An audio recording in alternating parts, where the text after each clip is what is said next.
Quiero agradecer a la mesa directiva por la invitación y por permitirme hablar de este tema bastante interesante como lo van a ver a continuación. La importancia del tema es que va enfocado en lo que tenemos que buscar en un paciente para diferenciar entre un vértigo o mareo que ocasiona un padecimiento ya sea de tipo periférico, que viene siendo el oído, o uno central, que viene siendo el sistema neurológico. Esto con la finalidad de tener una correcta identificación de las enfermedades. Es importante mencionar que cada vez que llegue un paciente a la consulta y hagamos una otoscopía, independientemente de que pensemos que el oído es el que está causando el problema, lo más probable es que esa otoscopía va a ser normal. Y esto, como aquí lo muestro en la endoscopía de oído, piel color rosa pálido, membrana timpánica perlada. Esto es porque la parte que se encarga del equilibrio es el oído interno. Entonces, lo único visible a través de la otoscopía es el oído externo. Luego le sigue la caja timpánica, la trompa de Eustaquio, que es el oído medio. El oído interno tiene dos porciones, es la cóclea o el caracol, que se encarga de la audición, y el vestíbulo y los canales semicirculares. Canales semicirculares son 3 en cada oído, y vestíbulo tenemos 2 partes, que es el utrículo y el sáculo. El oído interno es el sensor de movimiento. Este le va a informar al cerebro que nos movemos. Mientras un oído se estimula, el otro se inhibe. Los canales semicirculares, que son estos que están aquí, captan el movimiento angular, y el vestíbulo, que es el utrículo y el sáculo, la aceleración lineal, es decir, en qué dirección, a qué velocidad nos estamos moviendo. No son los únicos sensores. También tenemos el sensor que capta las imágenes y nos dicen a qué distancia están las cosas, lo que se está moviendo, que es el sistema visual. Tenemos la propiocepción, que son sensores que nos dicen hacia dónde nos estamos moviendo. Estos se encuentran en pies, espalda y cuello. Todas estas señales las capta y las procesa el sistema neurológico. También manda señales al sistema motor, que es el que va a realizar los movimientos para mantener la postura mediante el reflejo vestíbulo espinal, y también para que mantenga la vista fija hacia, las señales se van a enviar hacia los músculos del ojo. Se llama reflejo vestíbulo ocular. Entonces, si alguno de todos estos se altera, entonces se van a provocar los síntomas de mareo o vértigo. Este es los artículos científicos de los cuales me basé para la plática del día de hoy. Entonces, ustedes conocen una clasificación que da causas de vértigo periférico y las causas de vértigo central, ¿no? O sea, el vértigo dividido en periférico y en central. Bien, entonces, aquí tenemos varias enfermedades. Vamos a hablar de 3 que son las más comunes. De todas estas vamos a hablar solo de 3. Las otras pues son menos comunes, pero por obvias razones de tiempo solo vamos a enfocarnos a 3, como lo van a ver más adelante. Bien, y solo quiero que también tengan en cuenta que un vértigo, un mareo, puede ser originado por un problema en el sistema neurológico. Entonces tenemos todas estas enfermedades que también pueden dar como tal los síntomas, de los cuales pues hoy nos vamos a enfocar. Esta es la clasificación actual de los síndromes vestibulares. Aquí se engloban todas las enfermedades, ya sea neurológicas o ya sea otológicas. Entonces, esta clasificación la tenemos desde el 2009, se hizo a través del Comité de la Sociedad Barani, que es la sociedad más importante neurotológica, y permitió que se eligiera un consenso, ¿no? Un consenso porque antes pues todos hablábamos, pues había criterios poco establecidos, había un desorden de cómo llamar a ciertas patologías, entonces no hablábamos como quien dice el mismo idioma, ¿no? Entonces, con esta clasificación es como vamos a empezar ahorita a hablar sobre el síndrome vestibular agudo. Solo para que comentarles, el síndrome vestibular episódico desencadenado, la enfermedad que representa este síndrome es el vértigo posicional paroxístico benigno. El síndrome vestibular episódico espontáneo, una de las enfermedades es la enfermedad de Meniere, y tenemos también un síndrome vestibular crónico, ¿verdad? Bien, entonces vamos a empezar a dar las definiciones, porque como tal mareo o vértigo no es una enfermedad, es un síntoma. y tenemos que identificar la enfermedad que está provocando estos síntomas para poder dar un tratamiento efectivo. Vértigo es la sensación de automovimiento, o sea, siento que me muevo, y puede producirse en reposo o durante un movimiento de cabeza normal. El término abarca falsas sensaciones de giro y también otras sensaciones como balancearse, inclinarse, rebotar o deslizarse. Esto sería vértigo no giratorio. Pero también puedo sentir que mi entorno visual gira. Entonces, la definición de mareo es una sensación de una orientación alterada o dañada con una falsa o distorsionada sensación de movimiento. Es un movimiento inespecífico que, lógico, no engloba a la sensación de giro como tal. Viene siendo, como ejemplo, la sensación de que estamos flotando y otro tipo de sensaciones que no están en relación con balancearse, ni inclinarse, ni rebotar, ni deslizarse, ¿va? Bien, tenemos otro término que es la oscilopsia. Esta es una falsa sensación de que el entorno visual está oscilando, es decir, es un movimiento bidireccional, ya sea de ida y vuelta o de un lado a otro. Incluso podemos ver cómo el entorno visual está rebotando o una sacudida, ¿no?, del mundo visual como tal. Otro término es la inestabilidad. Un paciente puede decir, no, doctor, es que yo no siento ni mareo ni vértigo, ¿no? Yo lo que siento es que como que cuando voy caminando siento que me voy de lado, ¿no? Entonces, la sensación de balanceo al estar de pie o caminando es inestabilidad. Puedo sentir que me voy hacia el frente o me voy hacia atrás. No se incluye el término presíncope como una sensación de desmayo inminente, tampoco se incluye la debilidad motriz, tampoco un malestar, tampoco una fatiga, tampoco una confusión ni un desapego de la realidad. El mareo es el tercer síntoma principal más comúnmente reportado en las clínicas generales en los Estados Unidos. Esto equivale a 10 millones de visitas anuales, de los cuales 25% se realiza en centros de emergencia. Esto equivale a 2.6 millones de visitas anuales por mareo en salas de emergencia, de los cuales el 20% representan un síndrome vestibular agudo, lo que equivale a 250,000 o 500,000 visitas anuales.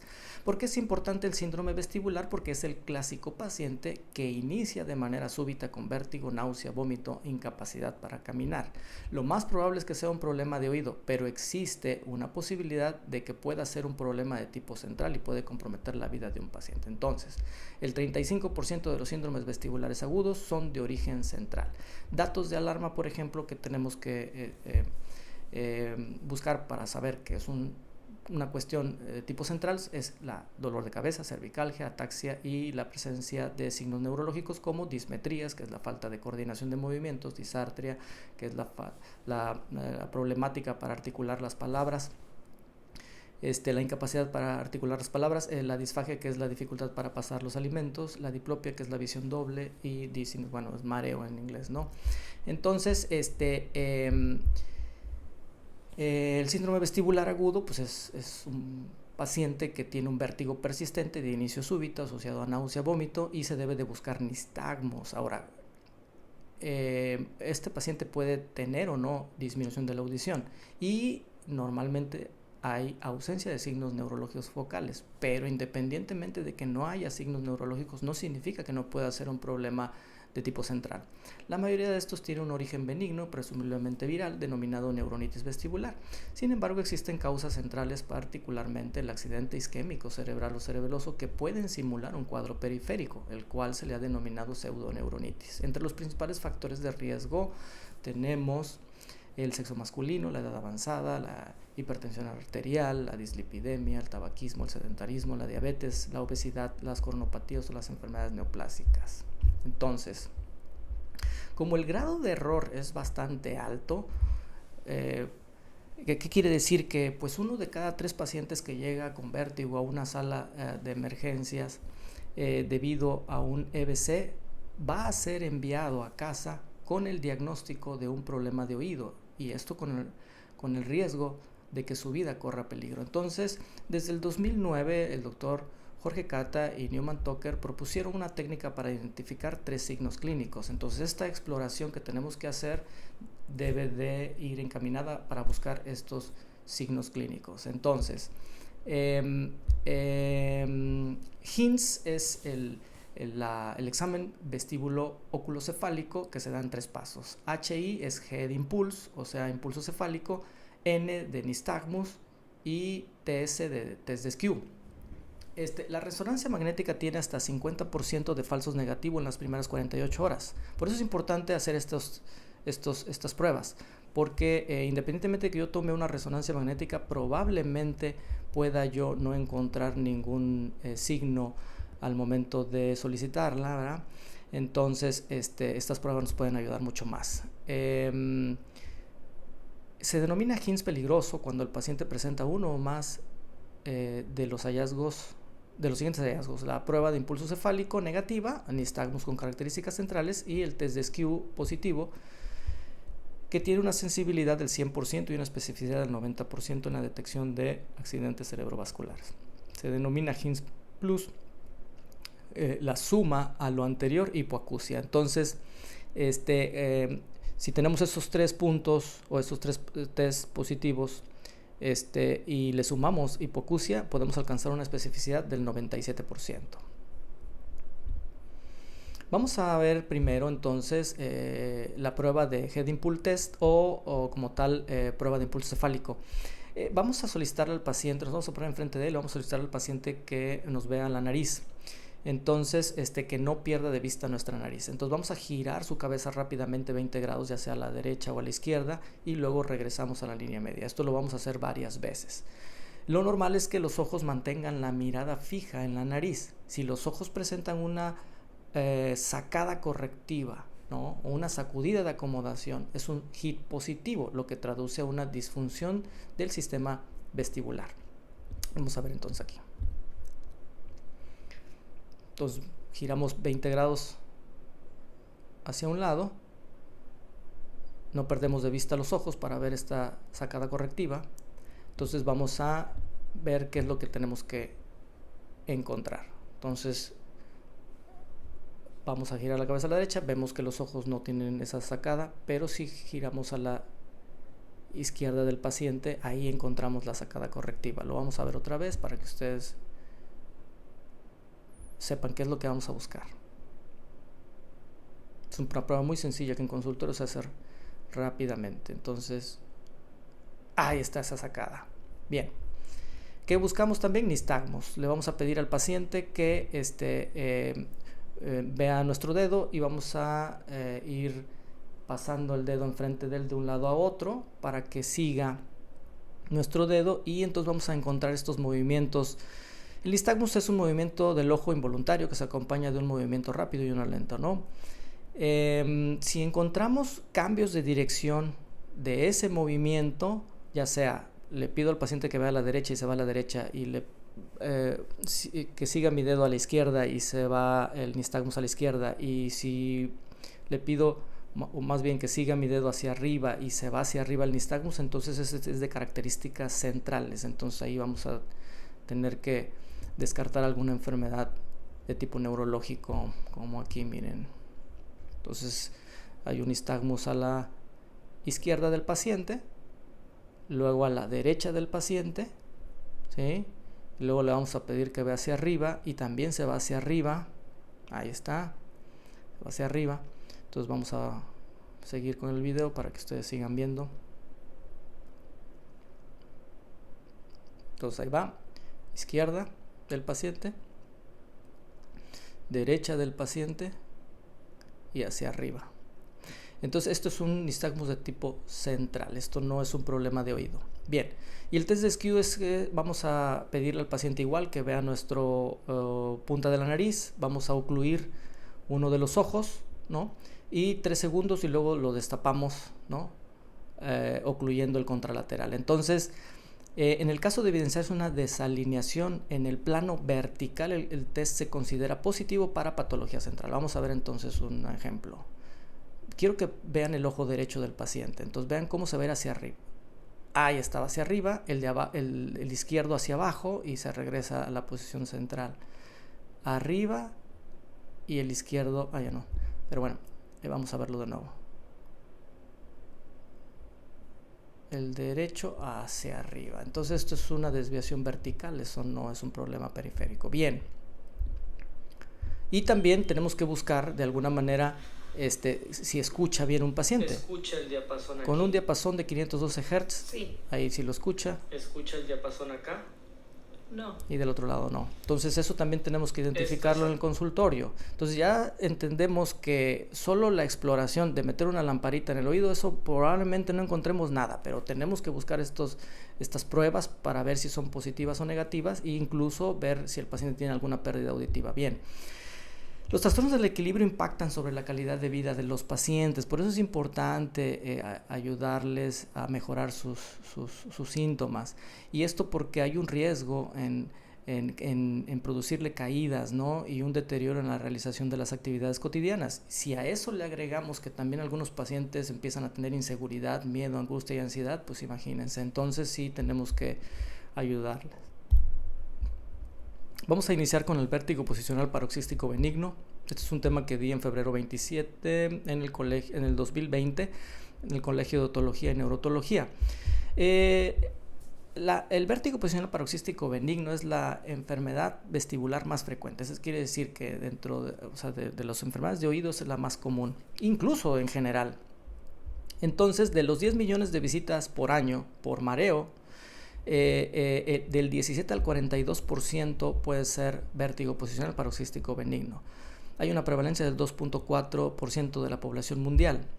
De estos, por ejemplo, se habla de 10 a 64 personas por cada 100,000 habitantes lo van a padecer por año. Predomina en mujeres.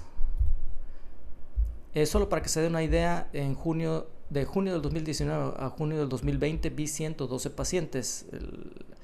La menor edad que tenía el paciente era de 16 años y la máxima fue de 95. Eso sí, fueron más mujeres que hombres, 79 a diferencia de 33 hombres. Bien, de mayores de 60 pues fueron 64. Entonces, nada más para que tengan una idea. ¿Por qué se llama con esas 4 palabras vértigo? Porque da la sensación ilusoria de movimiento o giro. Posicional porque se produce con los cambios en la posición de la cabeza. Paroxístico porque es un comienzo rápido, súbito, transitorio y de corta duración. Y benigno tiene un curso favorable. Es decir, el paciente cuando diga, ay, pues yo tengo esa sensación, doctor, me ocurre cuando muevo la cabeza. Si estoy en reposo no me pasa nada y es rápido, me dura segundos. Puede ser esto. Entonces es un trastorno del oído interno caracterizado por episodios repetitivos de vértigo postural. Es causado por la movilización de las otoconias que se desprenden de la membrana otolítica del utrículo y se desplazan hacia los canales. No se conoce el por qué esas otoconias se desprenden del utrículo y se van al canal semicircular. Dentro del canal se quedan ahí atrapadas y cuando nosotros movemos la cabeza, que es lo que estimula el canal semicircular, teniendo esas otoconias, lo que va a producir es el nistagmus. Al producir el nistagmus, el paciente, pues lógico, va a tener el vértigo, ¿no? Las otoconias son cristales de carbonato de calcio. Bien, tenemos 3 canales semicirculares: superior, posterior y lateral. Entonces el nistagmus va a ir la dirección del nistagmus se da por el tipo del canal en donde se está produciendo ese estímulo. O sea, ¿qué quiere decir? Vamos a encontrar un nistagmus horizontal porque quiere decir que las otoconias están dentro del canal semicircular horizontal. Si veo un nistagmus torsional, entonces muy probablemente es el canal semicircular posterior el que está afectado. También se puede el superior, pero es menos común, o sea, es más raro. Bien, el diagnóstico, ¿cómo se hace entonces? O sea, ¿qué voy a buscar en el paciente? Pues ya lo dije, si veo el oído, pues no voy a encontrar nada. Entonces lo que tengo que buscar es el nistagmus, porque la única prueba que es muy fácil, que se hace ahí en el consultorio, solo necesitas una cama de exploración, pues es la prueba de Dix-Hallpike. Ahora bien, ¿se tienen que hacer estudios radiológicos? Claro que no. ¿Se tienen que hacer estudios de laboratorio? Claro que no. Pruebas vestibulares tampoco. Ahora, ¿por qué da el vértigo posicional paroxístico benigno? No se sabe. 70% no se sabe. Ahora, sí está más relacionado en pacientes mayores de 60 años. Esto se habla por degeneración de la mácula utricular. La segunda causa más común, pero aún así no es tan común, es el traumatismo craneoencefálico. O sea, No quiere decir que me golpeo hace un año y un año después voy a empezar el problema. No, es un trauma craneoencefálico en el momento. La sacudida del golpe es lo que hace que se desprendan las autoconias del utrículo y se vayan al canal semicircular. Y pues otras enfermedades del oído, ¿no? Pero muchas veces van a presentar de forma espontánea, o sea, no hay una causa como tal. Y se divide en dependiendo del canal que está afectado. Si afecta el canal semicircular posterior, si afecta el lateral o si afecta el superior. El más común es el canal semicircular posterior, el más afectado. Bien, entonces la prueba es la prueba de Dix-Hallpike. Entonces, ¿qué hacemos? Pues solamente de estar sentado el paciente se le gira la cabeza a 45 grados y lo acostamos quedando su cabeza colgando en 30 grados. ¿Y qué debemos de buscar? Pues nistagmus.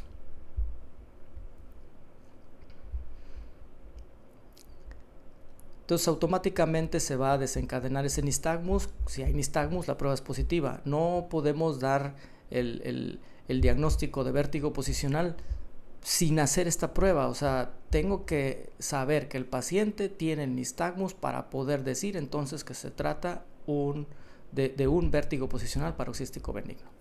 Giramos 45, acostamos al paciente, mantenemos la cabeza a 30 grados y automáticamente vemos ese movimiento torsional, ¿no? Torsional, es un movimiento torsional. Bien. El tratamiento, pues no hay evidencia en la literatura de fármacos efectivos como tratamiento definitivo para el vértigo posicional. Eso lo tienen que tener muy bien en cuenta. El único tratamiento que va a hacer que se quite el problema son las maniobras de reposición canalicular. Que se pueden dar medicamentos como dimenidrato, difenidol, que muchos lo usan, que no está comercializado ni en Estados Unidos ni en Canadá. Bueno, aquí en México se usa muchísimo, o meclicina, solo en los casos en los que un paciente tenga vómito, para inhibir ese vómito y disminuir el síntoma.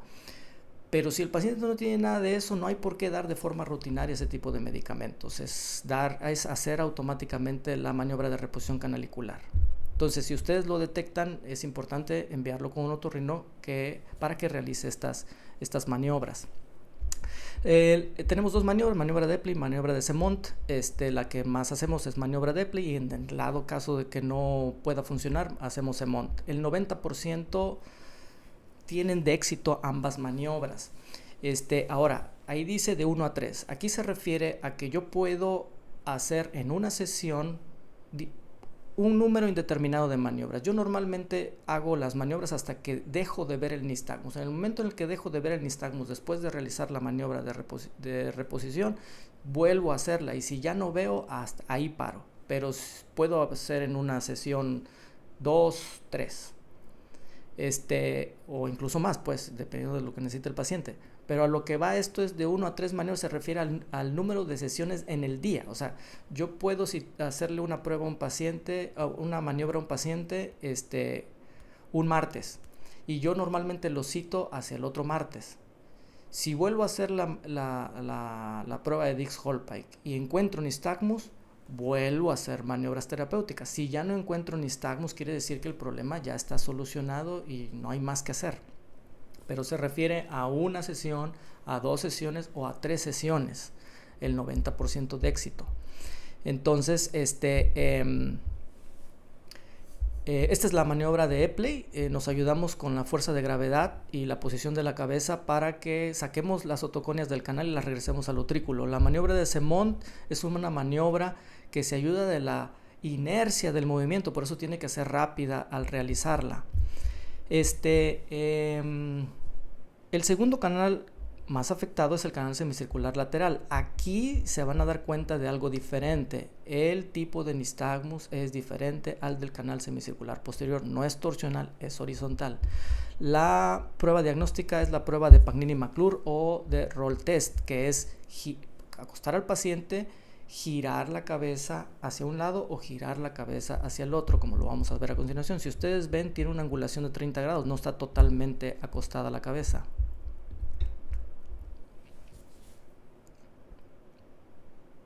Entonces giro hacia el lado derecho, busco nistagmus. Si ahí lo detecto, pues ya espero a que se quite y hago al otro lado. Entonces, de acuerdo al canal afectado es el tratamiento. ¿Qué quiere decir? Si es el derecho, pues ya entonces hago la maniobra para el oído derecho. Si es el izquierdo, hago la maniobra para el oído izquierdo. Ahora, aquí va a haber dos variantes. Una variante geotrópica, una geotrópica. Ahorita lo vamos a ver cuál es la diferencia entre esos dos. Y tiene que ver con ¿dónde están orientados más los otocones o los otolitos? Si dentro del el canal como tal o adherido hacia la ampolla del canal semicircular o la cúpula, pues. Entonces, vamos a pasar ya directamente a esto que quiero mostrarles. Si yo giro a la izquierda y veo que el nistagmo se dirige al piso, eso se llama geotrópico. Si va en contra del piso, se llamaría ageotrópico. Entonces, este paciente este es el oído derecho, está sobre su lado derecho y el nistagmo se dirige hacia el piso. Entonces, este también es un nistagmo geotrópico, pero si se dan cuenta es horizontal, no es torsional. Entonces, lo horizontal me está diciendo que es el canal semicircular horizontal. Torsional me está diciendo que es el canal semicircular posterior.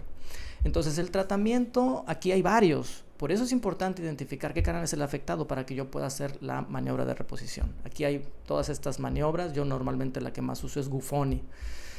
Tiene un rango de éxito del 85%, cualquiera de ellas también.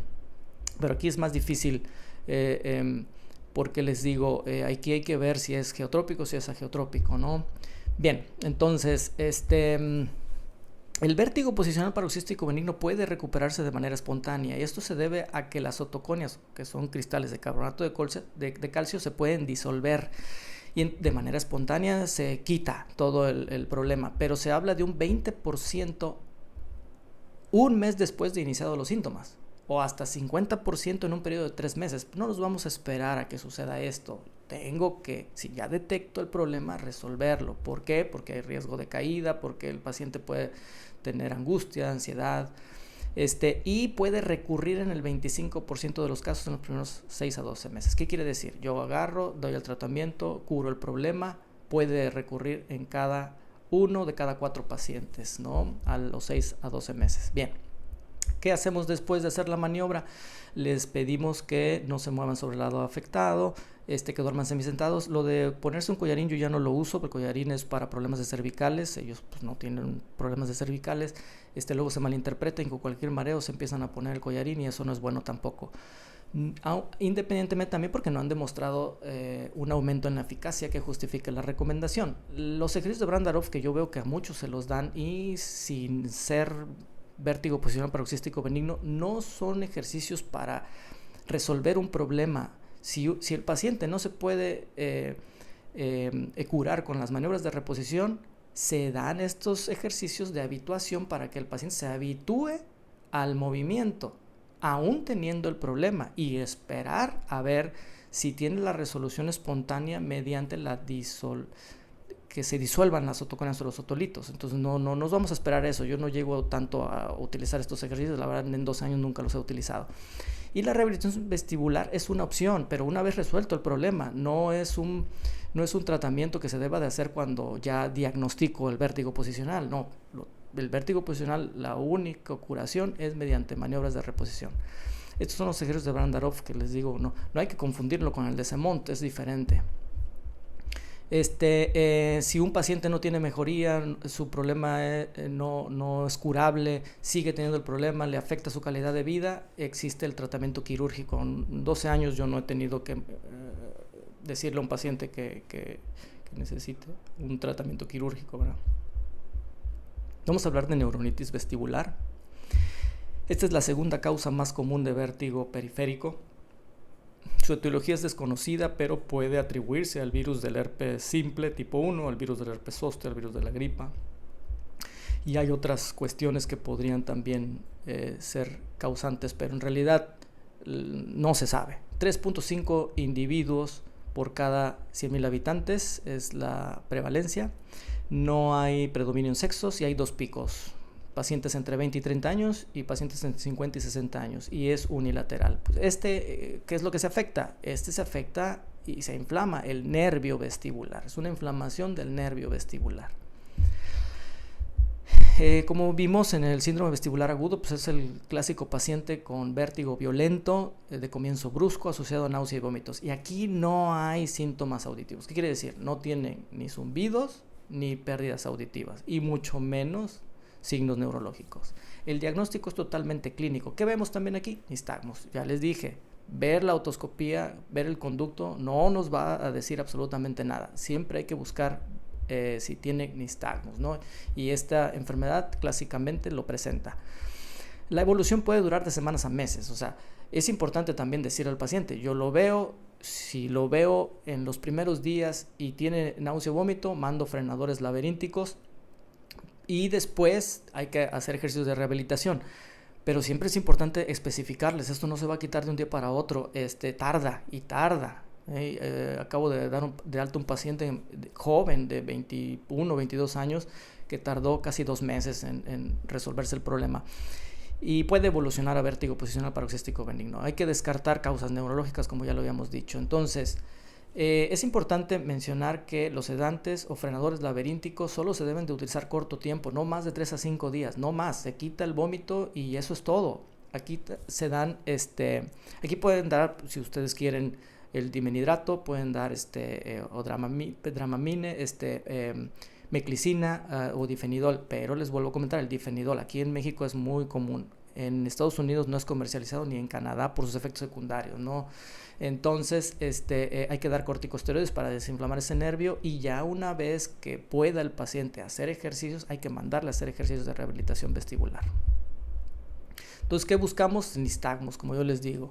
Ahí le estoy pidiendo al paciente que siga mi dedo, y entonces vemos este movimiento a la derecha. Entonces, el nervio afectado será el lado contrario al movimiento rápido del nistagmos. ¿Qué quiere decir? A este paciente el ojo se le va hacia la derecha de ella. Quiere decir que el nervio afectado es el izquierdo, el nervio vestibular izquierdo. Entonces vean cómo el movimiento rápido es a la derecha de ella, a la derecha de ella. Bien. E igual lo mismo, miren cómo son las cosas, también es a la derecha de él. Entonces, el nervio afectado es el lado izquierdo, ¿no? Nervio vestibular izquierdo afectado. Bien, y esta paciente lo mismo, miren aquí otro paciente se va a la derecha, ¿sí?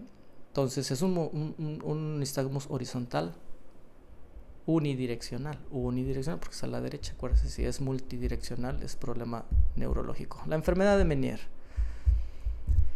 Bien, esta es la tercera causa más común de vértigo en el mundo. Bien, fue descrita por primera vez por Prosper Meniere. Ahora, por eso se llama enfermedad de Meniere, porque un médico francés fue el primero que la describió, y esto fue un año antes de morir, 1861. Es un 13.8% de pacientes que acuden a la consulta neurootológica. Es más frecuente entre la cuarta y quinta década de la vida, y es más frecuente en mujeres. Igual lo mismo, etiología desconocida. Si un paciente les pregunta, ¿por qué me dio esto, doctor? Su etiología es desconocida. ¿Por qué me dio vértigo paroxístico benigno? Etiología desconocida. ¿Por qué me dio neuronitis vestibular? Etiología desconocida. ¿Por qué me da enfermedad de Meniere? Etiología desconocida. La enfermedad en este caso no es curable, es controlable, pero eso no quiere decir que el paciente tiene que estar mal siempre, ¿no? Que hay que ayudarle. Tengo que ayudar a que no se deteriore su audición, a el riesgo de caídas, porque también tienen riesgo de caída estos pacientes, y a mejorarle su calidad de vida. Es un síndrome de hidrops endolinfático, porque también se le llama así, hidrops endolinfático. Este hidrops endolinfático sucede por una dilatación del laberinto membranoso, como vamos a ver ahorita más adelante, y se define clínicamente por episodios espontáneos de vértigo recurrente asociado a hipoacusia sensorineural unilateral, plenitud aural y acúfeno. Entonces, es la triada clásica. No se puede hablar de enfermedad de Meniere si solo tienen vértigo. Es muy importante. El paciente con enfermedad de Meniere tiene vértigo. En un oído no escucha, y en ese mismo oído tiene un ruido que no para. Entonces, si encontramos esas tres cosas, hay que descartar enfermedad de Meniere. El hidrops endolinfático se produce por una dilatación de las membranas laberínticas asociados a un aumento de volumen de la endolinfa. Afecta el laberinto anterior y el posterior. Por eso es que da pérdida auditiva, que da vértigo también, porque afecta las dos porciones del oído interno. Entonces, hay una excesiva producción de endolinfa y esto aparentemente es por alteración de la microcirculación coclear.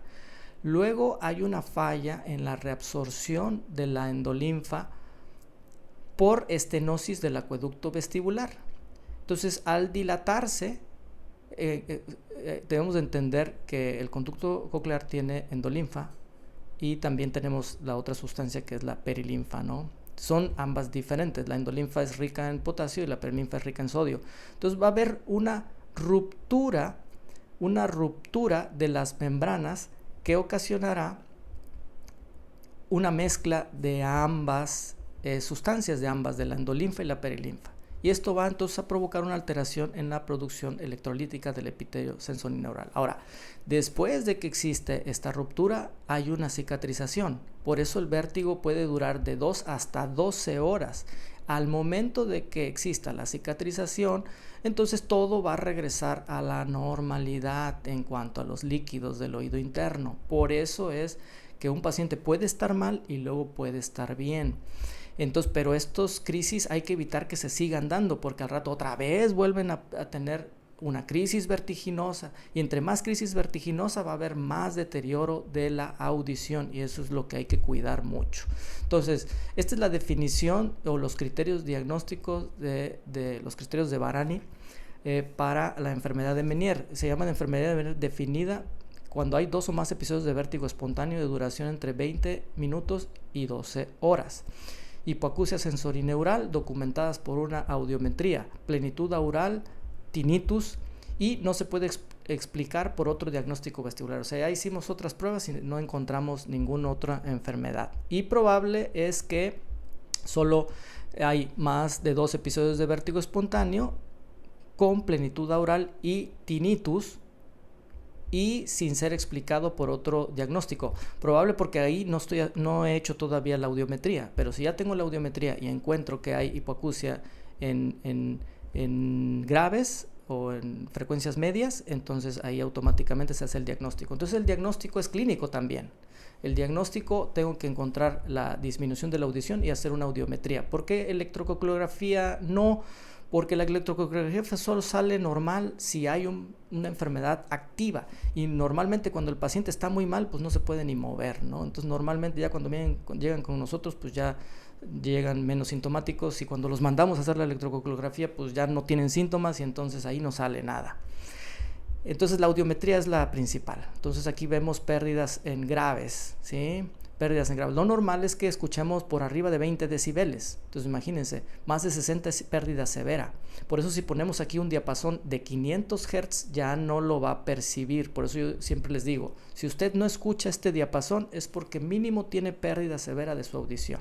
Entonces del lado izquierdo pues tiene algunas frecuencias bajas, pero 4 frecuencias están normales. Y aquí en el lado derecho, pues oído derecho en rojo, oído izquierdo en azul. Bien, quiero mostrarles cómo este paciente fue en el 2018. Él empezó con esta pérdida, le dimos tratamiento y regresó todo esto. Estas frecuencias subieron mucho, pero luego en el 2021 volvió a bajar y luego esto fue en enero, en marzo, tratamiento, vuelve a subir y así está, fluctuando la audición. Baja, sube, entonces esa es la característica de la enfermedad de Meniere. Entonces, ¿cuál es el tratamiento? El tratamiento igual, si hay una crisis de vértigo muy importante, frenadores laberínticos, que en este caso es meclicina, dimenhidrato o difenidol, aquí en México, que la verdad es que a mí no me gusta, yo utilizo más meclicina, lástima que no hay inyecciones de meclicina, son más tabletas, pero si es inyectable, ahí sí doy una ámpula de difenidol, ¿verdad?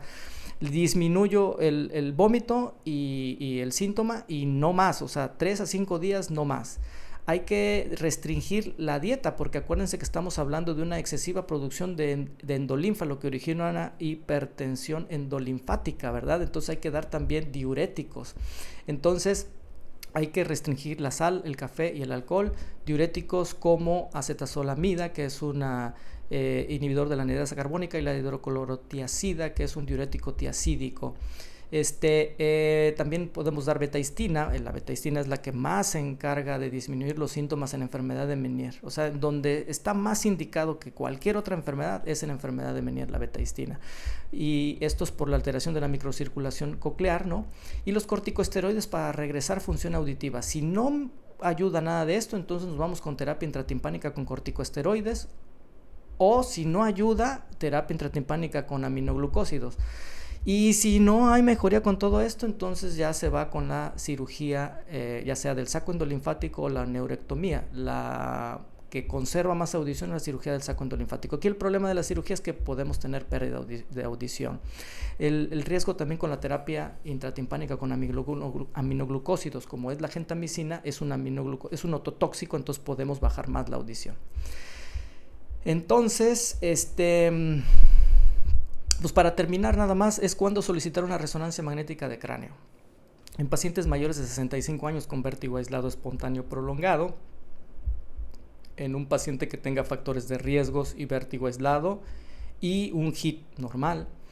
Cualquier paciente con factores de riesgos, vértigo aislado espontáneo prolongado y ataxia severa y aparición súbita de cefalea intensa, especialmente occipital, y cualquier paciente con factores de riesgo cardiovasculares, aparición súbita de vértigo e hipoacusia con o sin historia de enfermedad de Meniere. ¿Por qué? Porque aunque tengamos el diagnóstico de enfermedad de Meniere, tenemos que descartar que no sea un tumor, por ejemplo, del ángulo pontocerebeloso. Entonces hay que tenerlo, porque si no, luego nos podemos encontrar con estas cuestiones, y también son problemas que pueden dar vértigo, disminución de la audición, tinnitus.